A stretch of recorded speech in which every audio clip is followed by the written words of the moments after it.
नमस्ते। आज कक्षा 12 की रसायन विज्ञान की कक्षा में बच्चों आपका स्वागत है। आज हम रसायन विज्ञान का 12वां अध्याय एल्डिहाइड, कीटोन और कार्बोक्सिलिक अम्ल का अध्ययन करेंगे। आज के हमारे शिक्षण बिंदु हैं एल्डिहाइड, कीटोन और कार्बोक्सिलिक अम्ल का सामान्य परिचय, इनका नामकरण और कार्बोनिल समूह की संरचना के विषय में अध्ययन करेंगे। सबसे पहले हम देखते हैं इसका सामान्य परिचय। इसका सामान्य परिचय बताने से पहले मैं इस विषय को आपके पूर्व के पाठ से जोड़ना चाहूँगी। इसके पहले जो हमने पाठ पढ़ा था वो हमने अल्कोहल, फिनॉल और ईथर का अध्ययन किया था।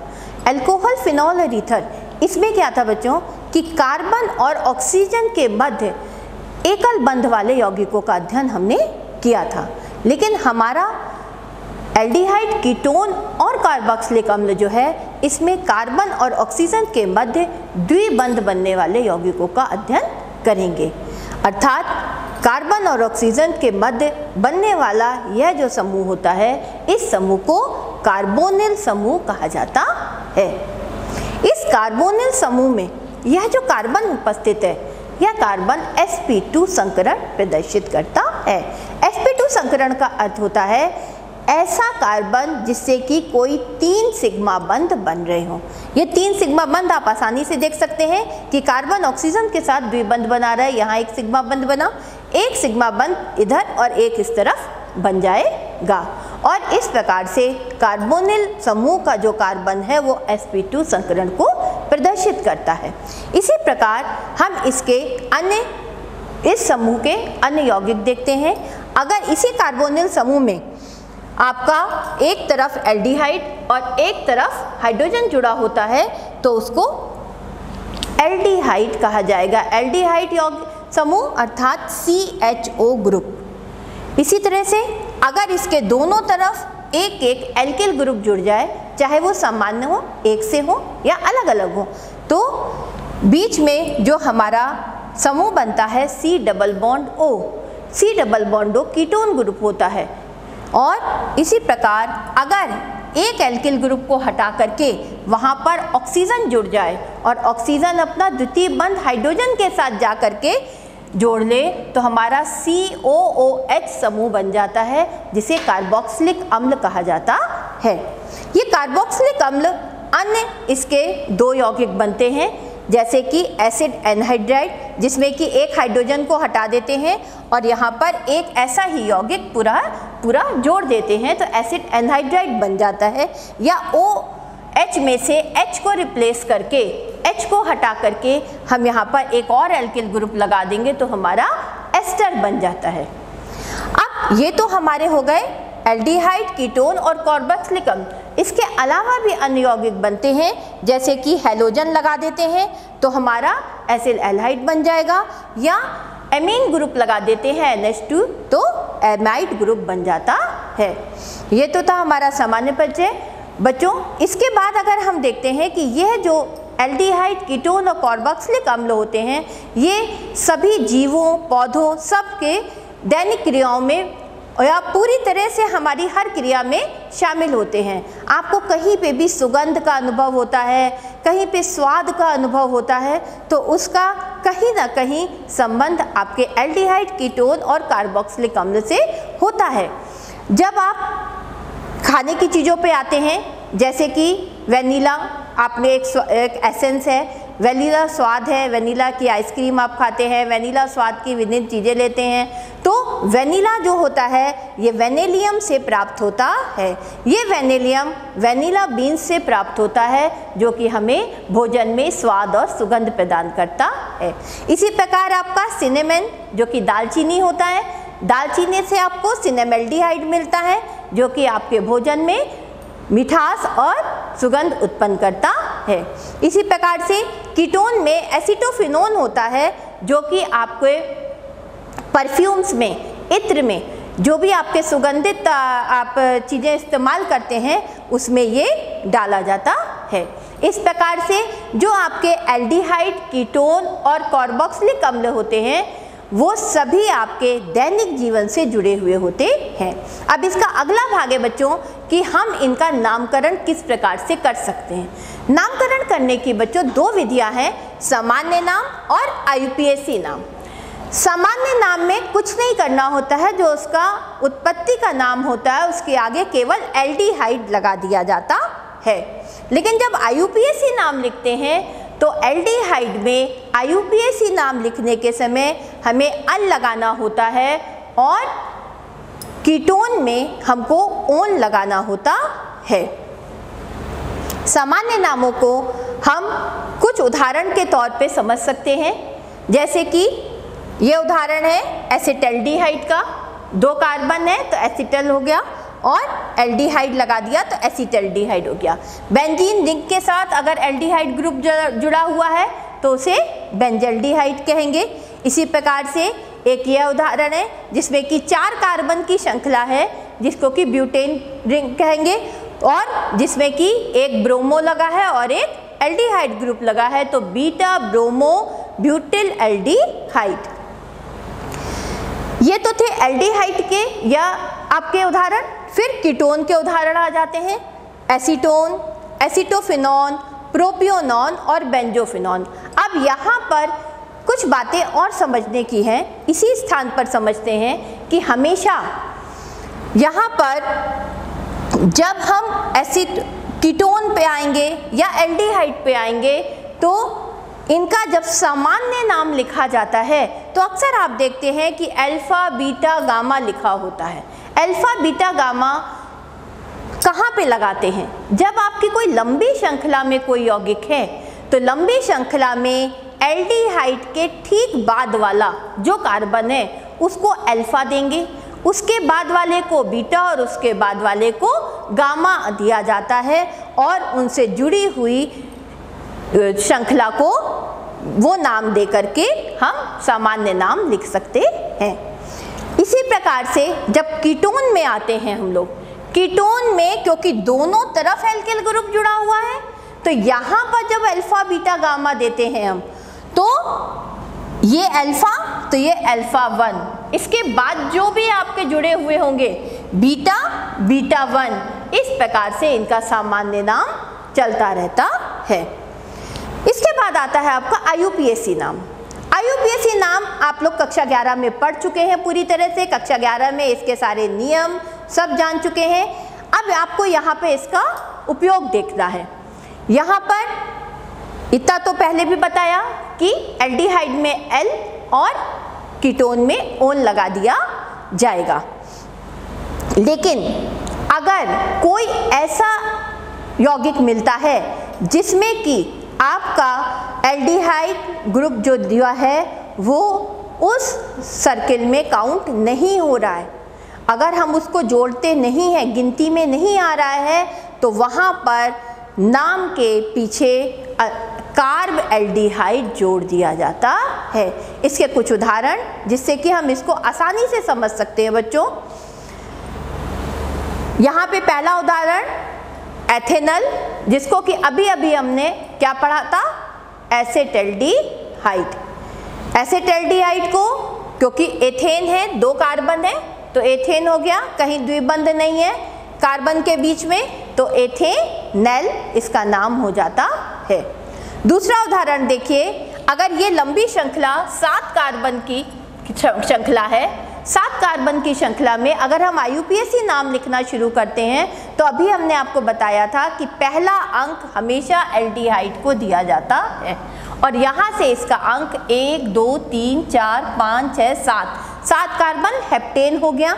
अब हम देखते हैं कि तीसरे स्थान पर मेथिल ग्रुप लगा हुआ है और चौथे स्थान पर ब्रोमीन ग्रुप लगा है, क्योंकि अल्फ़ाबेट अंग्रेजी के अक्षरों के अनुसार ब्रोमीन पहले आएगा और मेथिल बाद में आएगा, तो इसीलिए 4 ब्रोमो 3 मेथिल हेप्टेनल कहलाएगा। अब आते हैं हम चक्रीय यौगिकों में। अगर एक हमें चक्रीय श्रृंखला दी हुई है जो कि 5 कार्बन की चक्रीय श्रृंखला है, लेकिन आप यहाँ पे देखिए ध्यान से कि ये जो कीटोन का कार्बन है वो 5 में गिनती में आ रहा है। क्योंकि वो गिनती में आ रहा है इसलिए हमारा ये साइक्लोपेंटेन तो है, लेकिन हमें कार्ब एल्डिहाइड या कार्ब लगाने की ज़रूरत नहीं पड़ेगी। और ये कीटोन से अगर हम नंबरिंग करना शुरू करेंगे तो 1 2 3, तीसरे स्थान पर मेथिल ग्रुप है, तो 3 मेथिल साइक्लोपेंटेनॉन बन जाता है। साइक्लोहेक्सेन कार्बेल्डिहाइड, ये 6 कार्बन की श्रृंखला जुड़ी हुई है जिसमें कि एल्डिहाइड ग्रुप जुड़ा है। यहाँ पर ध्यान देने वाली बात ये है बच्चों कि ये CHO ग्रुप इन 6 कार्बन में काउंट नहीं हो रहा है, इसलिए जब हम इसका नाम लिखेंगे तो साइक्लोहेक्सेन कार्बेल्डिहाइड। कार्बेल्डिहाइड क्यों लग गया? क्योंकि ये CHO ग्रुप बाहर से अलग से इसके साथ जोड़ा गया है। इसके अन्य उदाहरण एक पेंटेन इथेनॉल है, एक फेनिल, जब ये फेनिल ग्रुप जुड़ा होता है। अब ये भी बहुत इंपॉर्टेंट है बच्चों। इसकी इंपॉर्टेंस क्या है कि अभी हमने आपको बताया कि कीटोन क्योंकि 2 कार्बन के मध्य में होगा, तो 2 कार्बन के मध्य में होने के कारण क्या होता है कि उसको हम कभी पहला अंक नहीं दे पाते। लेकिन अगर इस प्रकार से कोई यौगिक आता है जिसके साथ एक कार्बन रिंग लगी होती है और अलग से कार्बन की श्रृंखला जुड़ी होती है, तो यहाँ पे हम कीटोन को पहला अंक देते हैं। और कीटोन को पहला, दूसरा, तीसरा, तो पहले स्थान पर फेनिल ग्रुप जुड़ा हुआ है, 1 फेनिल प्रोपेन 1 ऑन। समझ में आया? 1 फेनिल 1 प्रोपेन 1 ऑन। इस प्रकार से आप इसका नामकरण कर सकते हैं। एक बहुत इम्पॉर्टेंट और ज़रूरी आपके लिए है जानना कि अगर कोई ऐसा यौगिक मिल जाए आपको जिसमें कि आपका एल्डिहाइड और कीटोन ग्रुप दोनों जुड़े हों, तब आप इसका नामकरण कैसे करोगे? तब नामकरण करने के लिए बच्चों एल्डिहाइड को हम कुछ नहीं करते हैं। एल्डिहाइड अपनी जगह स्टेबल है, वो पहला अंक लेकर के वैसे ही बना रहेगा। केवल कीटोन को हम ऑक्सो के नाम से प्रदर्शित कर देंगे। और क्योंकि तीसरे स्थान पे 1 2 3 तीसरे स्थान पे कीटोन लगा है, तो 3 ऑक्सो और 5 कार्बन की संख्या है, तो पेंटेनल बन जाता है। अगला उदाहरण आपका कीटोन का उसी प्रकार से है कि एक कीटोन श्रृंखला में दोनों तरफ डाइमेथिल पेंटेन 1 2 3 4 5 कार्बन हो गए, दोनों के पास दूसरे अंक और चौथे पे आपको एक एक मेथिल ग्रुप लगा हुआ है, तो आपने उसको 2,4 डाइमेथिल पेंटेथ्रियोन का नाम दिया।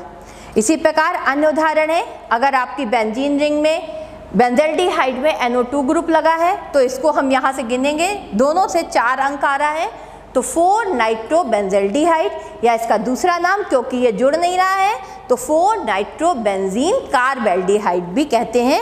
इसी प्रकार से एक अन्य बहुत ही इंपॉर्टेंट उदाहरण है आपका कि अगर 3 कार्बन की श्रृंखला ऐसी है जिनमें तीनों पे एक एक एल्डिहाइड ग्रुप जुड़ा हुआ है, तो यहाँ पे हम 3 कार्बन की श्रृंखला को तो प्रोपेन कह देंगे, लेकिन तीनों एल्डिहाइड को एक साथ काउंट करेंगे, 1 2 3 ट्राई कार्बेल्डिहाइड कहा जाएगा, क्योंकि तीनों को हम काउंट नहीं करेंगे। कार्ब श्रृंखला चक्रीय हो या एक खुली श्रृंखला हो, दोनों में अवस्थाओं के अनुसार उसको काउंट करेंगे अथवा उसकी गिनती नहीं करेंगे। नेक्स्ट है बच्चों, यहाँ कुछ उदाहरण दिए गए हैं आपको जिसमें कि आपके संरचना, सामान्य नाम और IUPAC नाम दिए गए हैं। एल्डिहाइड का प्रथम आपका यौगिक है फॉर्मेल्डिहाइड। फॉर्मेल्डिहाइड का नाम क्या है? मेथेनल। मेथेनल कैसे आया? एक कार्बन है तो मीथेन, और कोई डबल बॉन्ड नहीं है, कुछ नहीं है, तो मेथेनल, एल लग गया, मेथेनल हो गया। इसी प्रकार से एसिटल्डिहाइड है, एसिटल्डिहाइड का एथेनल। इसमें ये सब तो ठीक है, इसके बाद सबसे इंपॉर्टेंट आपके आ जाते हैं ये वेरल्डिहाइड। वेरल्डिहाइड ये आपको अभी आगे पढ़ेंगे तो आपको इसमें मिलेगा। वेरल्डिहाइड में आप देख रहे हैं 1 2 3 4 5 कार्बन है, सामान्य नाम है इसका, 5 कार्बन की श्रृंखला है, एल्डिहाइड लगा है तो पेंटेनल, लेकिन सामान्य नाम वेरल्डिहाइड है इसका। अगला है एक्रोलीन। एक्रोलीन में द्विबंध है, द्विबंध होने के कारण और 3 कार्बन की श्रृंखला है तो प्रोपेन हो गया। दूसरे स्थान पर द्विबंध है तो ईन हो गया, तो प्रोप 2E, और एल्डिहाइड है तो L, तो प्रोप 2ENL। इसी प्रकार से थेरल्डिहाइड बहुत इंपॉर्टेंट है आपका। थेरल्डिहाइड में बेंजीन रिंग में 2 एल्डिहाइड ग्रुप जुड़े हैं। अब हम इसकी श्रृंखला को गिनेंगे 1, 2, पहले और दूसरे स्थान पर 2 एल्डिहाइड लगे हुए हैं। आप इसका नाम बेंजीन 1,2 डाइकार्बल्डिहाइड रख देंगे। इसके बाद आता है बच्चों ब्रोमो कंपाउंड। इस ब्रोमो कंपाउंड में क्या है, क्योंकि ये श्रृंखला में एल्डिहाइड जहाँ पे जुड़ा होगा वहाँ से हम इसकी गिनती प्रारंभ करते हैं। तो ऑर्थो, मेटा, इसके बगल वाला ऑर्थो, ये मेटा, तो मेटा ब्रोमो बेंजल्डिहाइड। लेकिन वैसे IUPAC में जब गिनती करोगी तो 1, 2, 3 तीसरे स्थान पर ब्रोमो बेंजल्डिहाइड या 3 ब्रोमो बेंजीन कार्बल्डिहाइड, वही चीज आ गई बच्चों। इसी प्रकार से कीटोन का नाम लिखने के लिए आते हैं बच्चों। कीटोन में भी आपके सामान्य नाम और IUPAC नाम उसी प्रकार श्रृंखला को गिन करके रखा जाता है।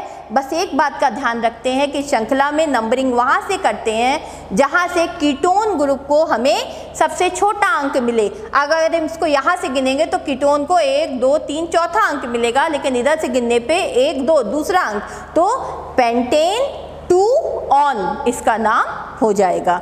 इसी प्रकार अन्य आपके इसके उदाहरण दिए गए हैं जिनको कि आप समझिएगा कि जितने कार्बन है उन्हें गिनेंगे, गिनने के बाद द्विबंध है तो वहाँ ईन लगा देंगे, और किस स्थान पर आपका कीटोन ग्रुप है तो उस स्थान पर ऑन। जैसे कि आपका एग्जाम्पल है, चौथे स्थान पर यहाँ पे मेथिल ग्रुप लगा है, 5 कार्बन की श्रृंखला है, 4 मेथिल पेंट, तीसरे स्थान पर ईन लगा हुआ है और दूसरे स्थान पर ऑन लगा हुआ है। तो उन सबको वैसे ही सीधे सीधे लिखते चले जाते हैं और हमारा IUPAC नाम तैयार हो जाता है। इसके बाद बच्चों आ जाता है कार्बोनिल समूह की संरचना।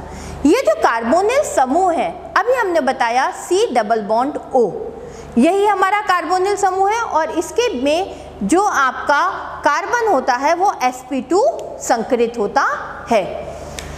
ये sp2 संकरित कार्बन ऑक्सीजन के साथ और अन्य 2 जुड़ने वाले एल्डिहाइड या जुड़ने वाले आपके एल्किल या हाइड्रोजन या एमाइड या हेलोजन किसी के साथ भी जुड़ता है तो सिग्मा बंध ही बनाता है। इस सिग्मा बंध के कारण इसकी जो संरचना होती है वो किसी एक समतल पर होती है। जैसे कि आप चित्र में देख सकते हैं, एक समतल पर तीनों सिग्मा बंध एक दूसरे से 120 अंश का कोण बनाते हुए चल रहे हैं।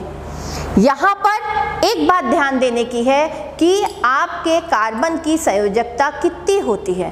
कार्बन की संयोजकता आपकी 4 होती है। 4 संयोजकता होने पर 3 तो आपके संकरित कार्बन होते हैं जो कि आपका संकरण कर रहे हैं, वो तो आपके सिग्मा बंध बना लेते हैं, लेकिन चौथी संयोजकता जो PZ है, चौथा PZ कक्षक जो है, जो कि आपका खाली है, वो क्या करता है, वो ऑक्सीजन के P कक्षक के साथ बॉन्ड बनाता है, बंध बनाता है। यह बंध उस समतल के ऊपर और नीचे अतिव्यापन से बनता है। इस प्रकार से ये जो आबंध बनते हैं, ये जो संरचना इसकी होती है वो समतलीय त्रिकोण संरचना का निर्माण होता है, और बनने वाला पाई बंध वो हमेशा उस तल के ऊपर और नीचे की तरफ ही रहेगा। इसके बाद बच्चों आ जाता है ये जो आपका कार्बोनिल समूह है। कार्बोनिल समूह हमेशा ध्रुवता का प्रदर्शन करता है। ध्रुवता का प्रदर्शन अर्थात कार्बोनिल समूह में कार्बन हमेशा इलेक्ट्रॉन रागी या लुईस अम्ल कहलाएगा, और ऑक्सीजन हमेशा नाभिककारी या लुईस क्षारक के रूप में प्रदर्शित होता है। ये जो इसकी संरचना है, इसको हम अनुनाद से समझ सकते हैं कि ये हमेशा एक जगह अपने इसके इलेक्ट्रॉन नहीं रुके होते हैं, ये इलेक्ट्रॉन की शिफ्टिंग करता है, एक इलेक्ट्रॉन को आगे बढ़ाता है।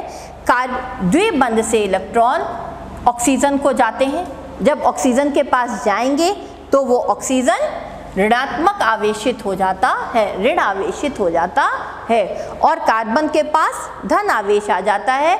अब ये जो क्रिया होती है, इस क्रिया का प्रभाव कहाँ पे आएगा? जब हम इसकी रासायनिक अभिक्रिया कराएंगे। रासायनिक अभिक्रिया में क्या होगा कि आपका नाभिककारी अभिक्रियाएं होंगी, न्यूक्लियोफिलिक एडिशन और न्यूक्लियोफिलिक सब्स्टिट्यूशन की रिएक्शंस होंगी। उन रिएक्शंस में वो जो न्यूक्लियोफाइल है, वो नाभिकरागी अणु जो है वो कहाँ पे आकर के अटैक करेगा? वो सीधे आकर के इस कार्बन पर अटैक करता है, और वो भी क्योंकि समतल पर है तो ऊपर से आकर के इस पर अटैक करता है और वहाँ जुड़ करके और हाइड्रोजन को रिप्लेस कर करके और एक नया अणु बना लेता है। इस प्रकार से ये जो आपका ध्रुवता है, इसको आप समझिए।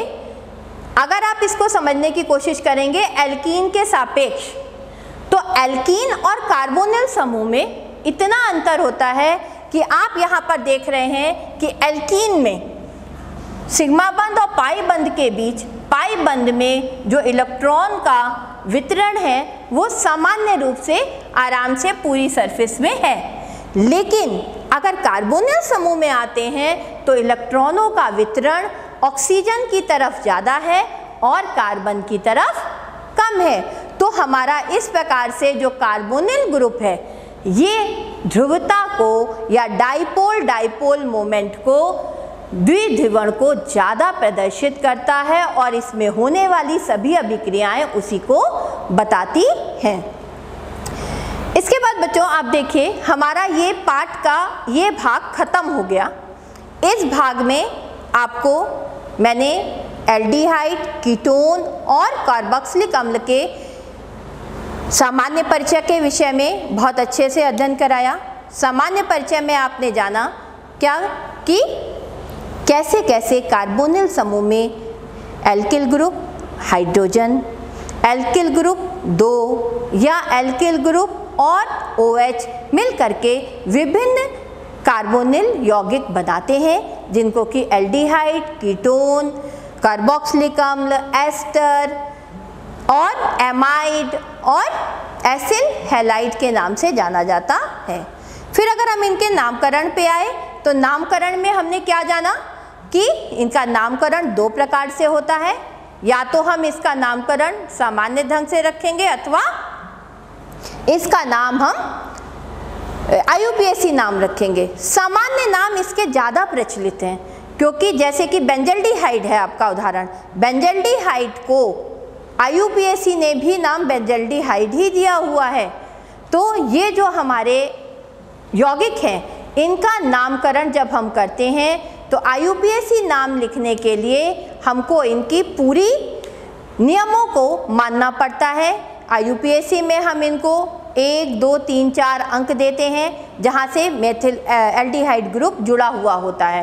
एल्डिहाइड ग्रुप अगर हमारी श्रृंखला में काउंट हो रहा है तो हम उसको L लगा देते हैं, और अगर वो श्रृंखला में काउंट नहीं हो रहा है तो हम उसके अंत में कार्ब एल्डिहाइड लगा करके उसके नाम को पूरा करते हैं। इसके बाद आ जाता है बच्चों कि कार्बोनिल समूह की संरचना और उसके गुणों का अध्ययन। इसको मैंने बहुत अच्छे से आपको समझाया कि कार्बोनिल समूह जो होता है ये क्या करता है, आपको एक तो ध्रुवता दिखाता है, ध्रुवता के कारण इसमें सारी नाभिकीय अभिक्रियाएं होंगी आगे, और दूसरा कार्बोनिल समूह का जो संरचना है वो समतलीय संरचना है, समतली त्रिकोणीय संरचना है, जिसमें कि प्रत्येक सिग्मा बंध आपस में 120 डिग्री का कोण बनाते हुए चलता है। साथ ही जो पाई बंध बनता है वो पाई बंध, क्योंकि p ऑर्बिटल है, pz ऑर्बिटल है, तो वो समतल जो आपका आकार है उसके ऊपर और नीचे अतिव्यापन के द्वारा ऑक्सीजन के साथ मिलकर के बन करके तैयार होता है। ये जो हमारे एल्डिहाइड, कीटोन और कार्बोक्सिलिक अम्ल है, ये हमारे दैनिक जीवन में बहुत ज़्यादा उपयोग में लाए जाते हैं।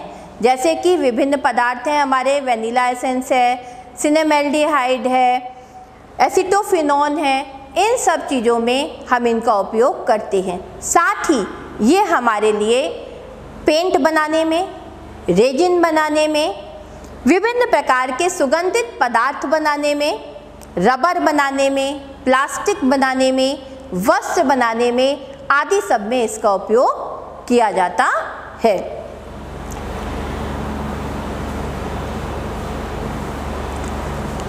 ठीक है बच्चों, अब इसके आगे का जो भाग है उसमें हम लोग एल्डिहाइड और कीटोन के बनाने की विधियों का अध्ययन करेंगे।